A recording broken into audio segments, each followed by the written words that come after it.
內地看偷奪命金橋，打劫李純恩襟細佬。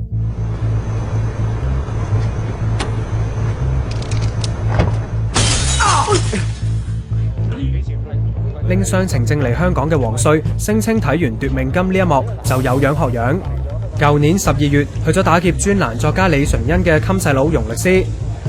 黃帥話其實最初想學奪命金，喺停車場等人遇劫，然後上前救人，自己變成恩人啦，人哋可能會借錢俾佢還債。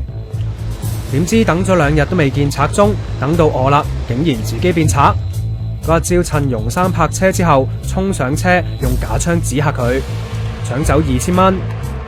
2日後，警方喺尖沙咀拉佢，搜到假槍同埋刀。黃帥尋日承認搶劫，律師求情話佢諗住嚟香港會有奇遇。被捕當日，警方仲搜到佢封悔過書，話會自首，但就寫咗俾皇家香港警察。可見黃帥佢呢真係好無知，連香港已經回歸都唔知。但法官就唔信佢，認為佢有備而來，判監8年。草基元氣腎寶，改善男人腎氣。今日萬寧超特價299，快啲去萬寧買啦！